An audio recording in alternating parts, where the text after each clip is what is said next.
Shalom, shalom. Low willing, this is edifying. And it actually goes straight to the point.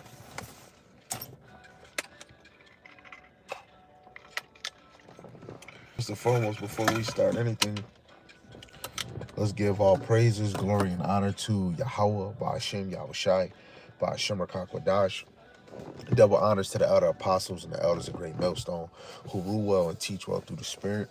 Lord willing that they continue to endure and be sincere, the same with the hopeful elect that are scattered four corners of the earth in the same spirit. Shalom to the believers of this faith and this truth. Lord willing that you continue to pursue your lot, which is being a loving and silent and virtuous wife.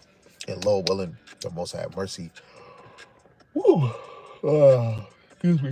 Lord willing, the Most High have mercy on other brothers and sisters that's not in faith. This lesson is, just flowing through the spirit. Gonna bring out something that I came across that I was actually, reading, and then it actually lines up with a video that I was watching before I clocked out of work. The elder from GMS, South Carolina, was doing I think a TikTok screen recording, I believe. I could be mistaken.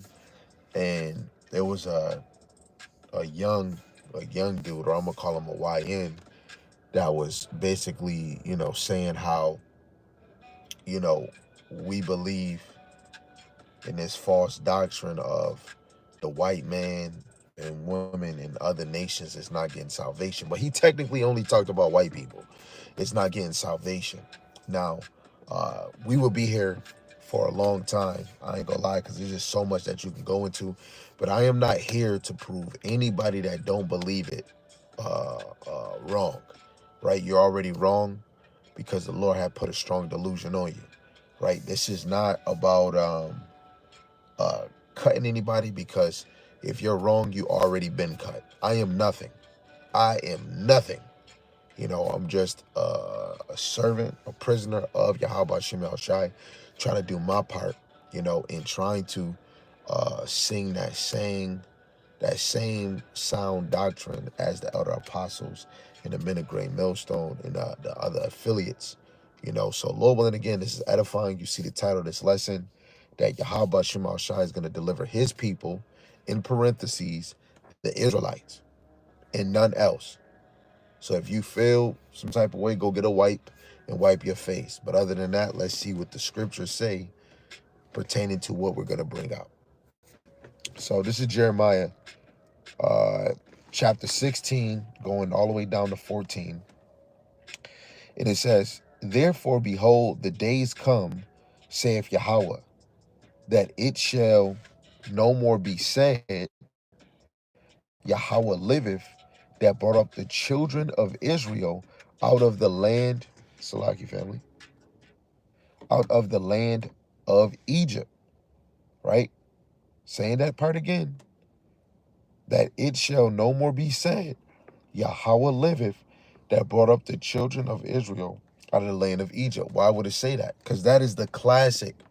That is the first, and throughout, even if you go into the New Testament, that history was going to always follow the children of Israel. Who is Jeremiah sent out to? The children of Israel. Really, the southern kingdom. But this is for all Israel, right? And the whole southern and northern kingdom, before they even became a kingdom, all the 12 tribes was in Egypt together. That's number one talked about in the Babylon, the Persians, the Greeks, the Roman captivity, right? Because that's how we can identify who these people is, right? But why? Verse 15. "But Yahawah liveth, that brought up the children of Israel from the land of the north." This is a prophecy. The Lord didn't deliver the children of Israel from the land of the north, the land of the north, and from all the lands whither he had delivered them, and I will bring them again into their land that I gave unto their fathers. Now we can't really say that, because if you want to say that the Lord did bring the children of Israel back into their land, in the time of the southern kingdom about to go into the hands of Nebuchadnezzar, the northern kingdom wasn't even in